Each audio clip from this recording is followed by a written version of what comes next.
दर्शकगण, श्रोतागण, भाई और बहनों, मातृशक्ति को नमन। मनमोहक, शिक्षाप्रद, जीवनोद्धारक, जीवन की दिशा को बदलने वाला, जीवन की धारा को बदलने वाला, जीवन में उत्थान लाने वाला मनमोहक कार्यक्रम जो हमें अवनति से उन्नति की ओर ले जाता है, जो हमें हमारा पुनर्जागरण करता है, हमारे गिरते हुए मानवीय मूल्यों का उत्थान करता है और प्रतिदिन हम नए नए विषय के साथ में प्रवेश करते हैं। तो आज का जो हमारा मुख्य विषय जो चिंतन का है वह है मनुष्य प्रकृति का सर्वश्रेष्ठ प्राणी। भाई और बहनों, दर्शकगण, श्रोतागण, मनुष्य के लिए कहा गया है कि वो प्रकृति का सर्वश्रेष्ठ प्राणी। तो सबसे पहले हम देखेंगे कि प्रकृति क्या है और सर्वश्रेष्ठ प्राणी किसे कहते हैं। पहले हम प्रकृति की परिभाषा करें। प्रकृति यानी ये सारी नेचर, प्रकृति हमारी माँ है। Nature is our mother. ये टोटल कॉस्मॉस, ये पूरी सृष्टि, ये पूरा वातावरण, ये पूरा पर्यावरण जिसके अंदर 84 लाख जीवा योनि के लोग निवास करते हैं, उसको प्रकृति कहा जाता है।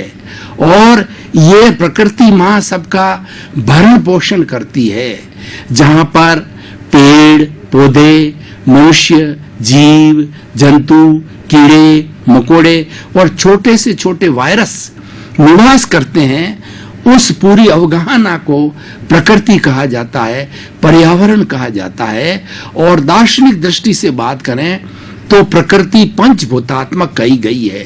पृथ्वी, जल, अग्नि, वायु और आकाश, इन 5 भूतों से पृथ्वी बनी हुई है और इसमें निवास करने वाले समस्त प्राणी वो इन 5 भूतों से अपने जीवन का पोषण करते हैं।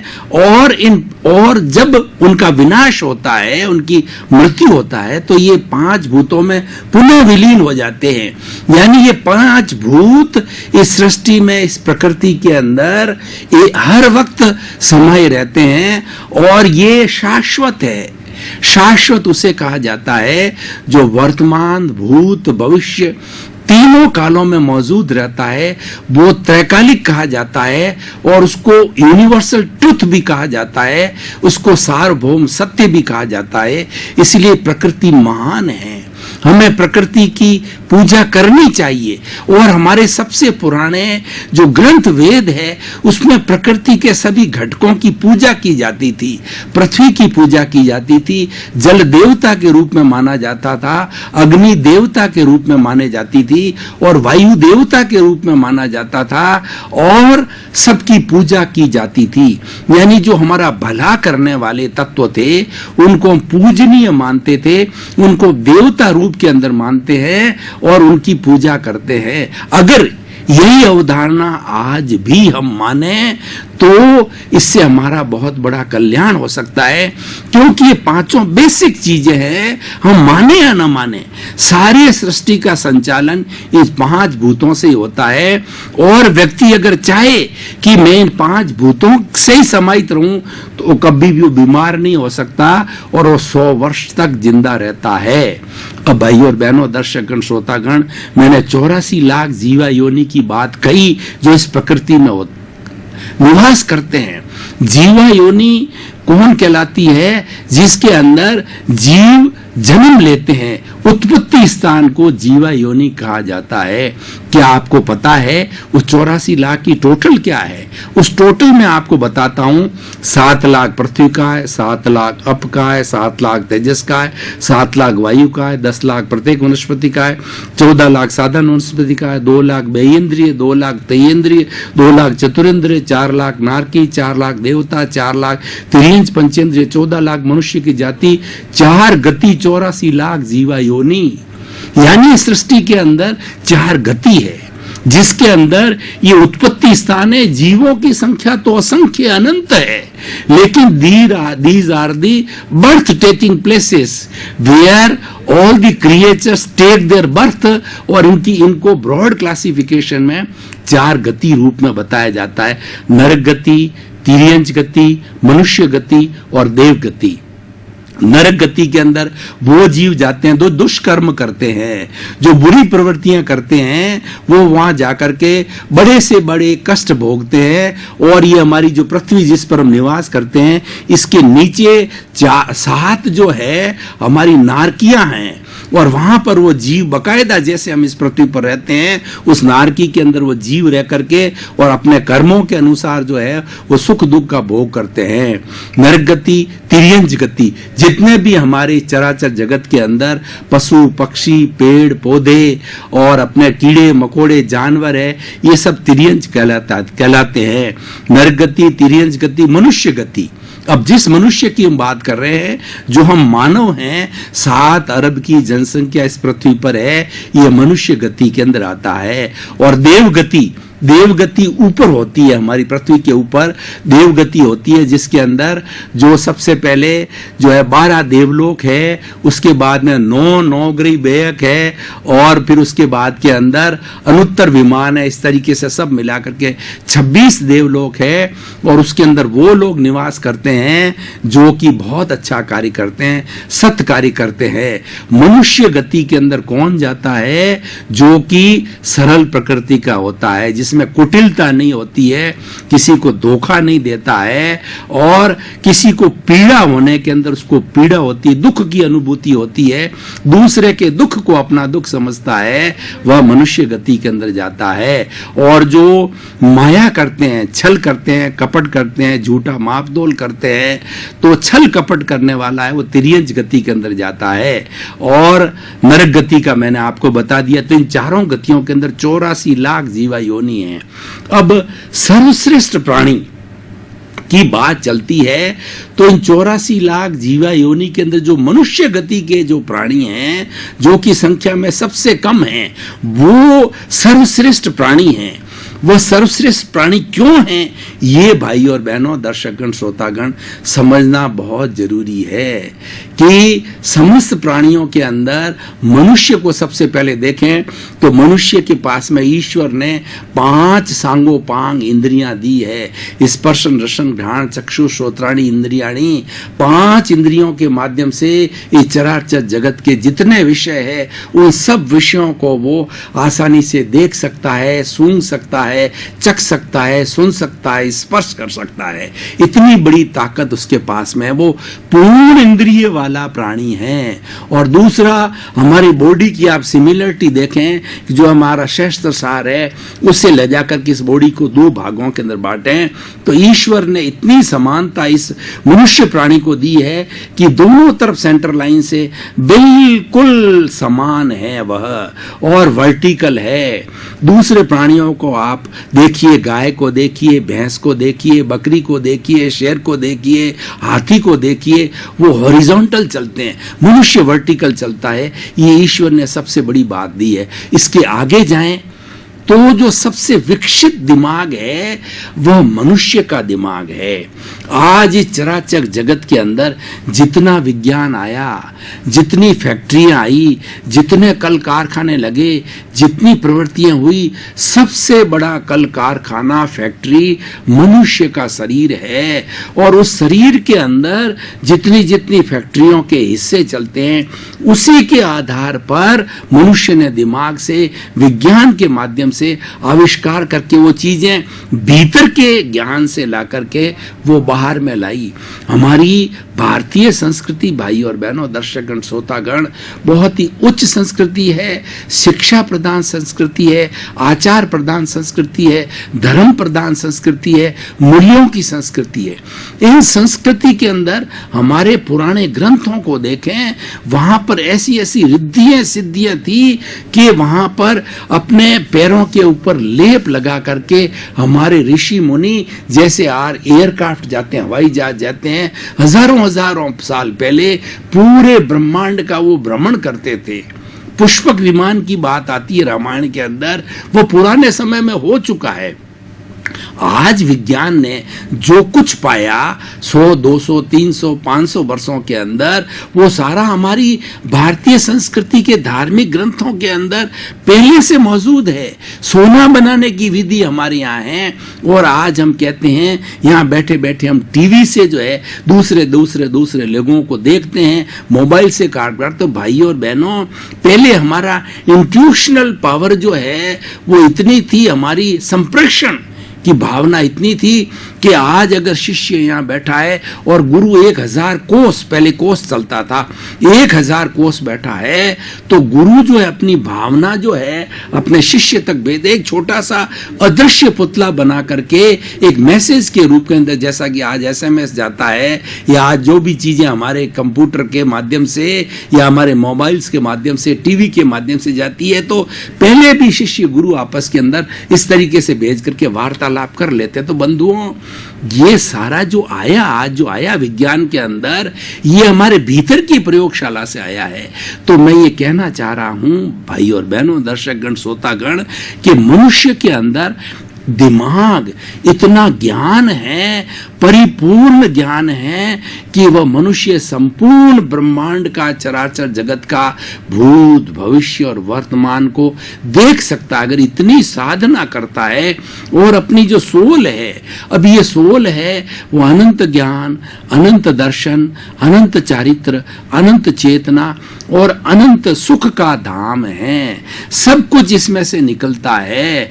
और जो ये व्यक्ति इस लेबोरेटरी को, इस शरीर को एक लेबोरेटरी बना देता है और साधक बन जाता है, साधना करता है, तो ऐसी समस्त रिद्धियां सिद्धियां हमारे ऋषि मुनि पूर्व के अंदर प्राप्त कर चुके थे।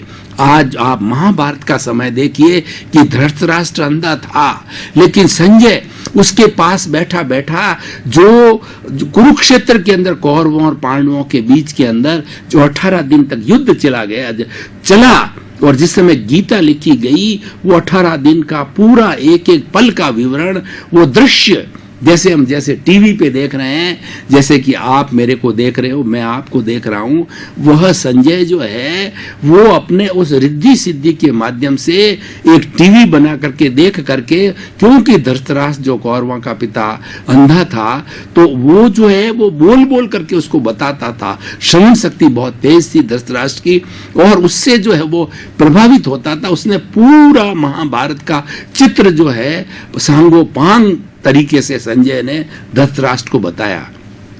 तो भाई और बहनों, दर्शकगण, श्रोतागण, ये सारी रिद्धियां सिद्धियां मनुष्य प्राप्त कर सकता है। दूसरा, इस सृष्टि का कोई भी प्राणी जो है इतनी रिद्धि सिद्धि, इतना ज्ञान, परफेक्ट ज्ञान, जिसको कि केवल ज्ञान कहा जाता है, जिसको ब्रह्म ज्ञान कहा जाता है, कोई भी प्राणी प्राप्त नहीं कर सकता।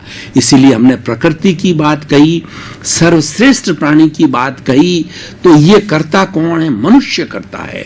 अब हम देखिए, दोनों को मिलाएं कि प्रकृति ने हमको ऐसी योग्यता दी है, सर्वश्रेष्ठ प्राणी हमें बनाया है, हमारे कर्मों से हम सर्वश्रेष्ठ बनाए हैं, हमने कई कई जन्मों के अंदर पुण्य कार्य किए हैं, तब जाकर के उस योनि को प्राप्त किया है। हमारी वैदिक परंपरा कहती है कि 9 भवों तक कोई भी प्राणी लगातार पुण्य का कार्य करता है, लगातार सत्य कार्य करता है, तब 9वीं गति उसको मनुष्य की मिलती है। और इसके अंदर कहीं चूक होती है तो 99 भव के बाद में मनुष्य जीवन मिलता है, और उसमें भी चूक हो जाती है तो 999 भव के बाद में मनुष्य जीवन मिलता है। इसीलिए मनुष्य जीवन को दुर्लभ माना गया है। हमारी भारतीय संस्कृति ने 4 बातें बहुत दुर्लभ, यानी कठिन, असंभव ना कहें तो कठिन बताई गई है, वो वेरी वेरी डिफिकल्ट बताई गई है। वो 4 बातें क्या है? सबसे पहले मनुष्य जन्म का मिलना, दूसरा ईश्वर की वाणी, ईश्वर की भक्ति, उस वाणी को सुनने का अवसर मिलना। ऐसे बहुत से लोग हैं, मनुष्य है, लेकिन सत्संग का उनको चांस नहीं मिलता। वो तो आदिवासी हैं, वो जंगलों में रहते हैं, वो अभी तक भी पशुओं का जीवन जी रहे हैं। और तीसरा है कि उस वाणी को सुनने का अवसर मिलना, उसके अंदर विश्वास करना, चौथी बात, और अपने जीवन के अंदर उतारना। ये चार बातें बहुत दुर्लभ बताई गई है। इसीलिए भाई और बहनों, दर्शकगण, श्रोतागण, मानव जीवन सर्वश्रेष्ठ है। देखिए हम कितने भाग्यशाली हैं कि हमको मनुष्य जीवन मिला। और ये चारों दुर्लभ बातें हैं। वो जो सत्संग करते हैं, जैसे कि आप और हम सत्संग कर रहे हैं, मेरी सत्संग में दिलचस्पी है, मैं वक्तव्य दे रहा हूं और आप एकाग्रता से सुन रहे हैं, यानी वक्ता और श्रोता के बीच में तारतम्य, तादात्म्य बन गया है। इस बात का प्रतीक है कि आपका भी सत्संग में इंटरेस्ट है, मेरा भी सत्संग में इंटरेस्ट है। तो ऐसे लोग आपस में जो मिलते हैं, ऐसे सज्जन लोगों के आपसी वार्तालाप को ही सत्संग कहा जाता है, क्योंकि आप और मिलकर के प्रभु की वाणी की बात कर रहे हैं, हमारे मानव जीवन की सार्थकता की बात कर रहे हैं कि किस तरीके से इस मानव जीवन को हम सफल बनावें। हमारी सांसें फिक्स है, हमें जो जाने का समय हमारा फिक्स है। कोई भी व्यक्ति जब जन्म लेता है तो वो रिटर्न टिकट साथ में लेके आता है, उसकी मृत्यु का प्रतिदिन उसी समय से प्रारंभ हो जाता है। हमारा रिजर्वेशन, रिटर्न जर्नी का रिजर्वेशन करा के आते हैं, तभी हमारी ये आत्मा इस शरीर को छोड़ करके अन्य शरीर के अंदर जाती है। तो सब चीजें बंधुओं फिक्स है। अब प्रश्न ये है कि उसका उपयोग हम कैसे करें। हमको सर्टिफिकेट मिल गया, हमको पट्टा मिल गया कि हम सर्वश्रेष्ठ प्राणी हैं, लेकिन उसका उपयोग कैसे किया जाए। दो तरह की बातें होती है, एक तो सदुपयोग होता है, एक दुरुपयोग होता है, एक वेस्टेज ऑफ टाइम होता है। व्यक्ति रूप के अंदर जन्म ले लिया, उसको अपने भीतर छुपे हुए ज्ञान की जानकारी नहीं है, यानी वो अज्ञानी है, उसको मालूम ही नहीं है कि मेरे भीतर ज्ञान का भंडार है। तो वो तो कस्तूरी के मृग तृष्णाजियों को घूमता रहता है, ढूंढता रहता है, लेकिन उसको ध्यान नहीं है कि मेरे भीतर ही ज्ञान का खजाना भरा पड़ा। वो ढूंढता नहीं है, खोजता नहीं है, उसकी विधि नहीं आती है, वो भीतरी जगत के अंदर गोते नहीं लगाता, वो ध्यान नहीं करता, सद साहित्य नहीं पढ़ता, सत्संग नहीं करता। तो भाई और बहनों, दर्शकगण, श्रोतागण, हमने इस जीवन की सार्थकता की अब बात कर रहे हैं कि इस दुर्लभ जीवन को हम सार्थक कैसे बनाएं। सार्थक बनाने के लिए हमें परोपकार करना चाहिए। जो परोपकारी जीव है, परोपकारी प्राणी है, वह इस मनुष्य जीवन का सार निकालता है। क्योंकि हर व्यक्ति जो जन्म लेता है वो जाएगा, लेकिन वो समाज को क्या दे करके जाता है। पूजनीय वही होता है, याद वही किया जाता है। Only the people are being remembered who contribute to the society for the welfare of the society. एक जो है वो गुलाब का फूल होता है, तो गुलाब का फूल सजीव होता है, तो कितनी चंपा, चमेली, ये कितनी महक फैलती है उसकी, लेकिन वह फूल कुम्हला जाता है तो कुछ इस तरीके से फूल होते हैं, उसकी महक नहीं जाती है। That is why we should do such activities in this world, in this nature, so that our fragrance should not vanish. One day our body will vanish, but we do such good things. We do the welfare of the society, we service to the society, we do something good to the society. Our fragrance will never vanish and we shall be always remembered. आज भगवान बुद्ध को देखिए, आज भगवान महावीर को देखिए, कृष्ण को देखिए, राम को देखिए, महात्मा गांधी, दयानंद सरस्वती, विवेकानंद, डॉक्टर सर्वपल्ली राधाकृष्णन, जवाहरलाल नेहरू और कितने कितने लोग हुए हमारी भारतीय संस्कृति में, एक से एक महान बढ़ करके हुए हैं, जिन्होंने इस संस्कृति का पोषण, इस संस्कृति को बहुत कुछ दिया, इस संस्कृति को संस्कार दिए, इस संस्कृति का उत्थान किया। और हमारे लोगों को बहुत सी नई नई चीजें बताई। तो भाई और बहनों, दर्शकगण, सर्वश्रेष्ठ प्राणी होने का सबसे बड़ा फायदा ये है कि हम समाज की सेवा करें। अब भाई और बहनों, दर्शकगण, श्रोतागण, हम ये देखते हैं कि दुरुपयोग क्या होता है और सदुपयोग का क्या होता है।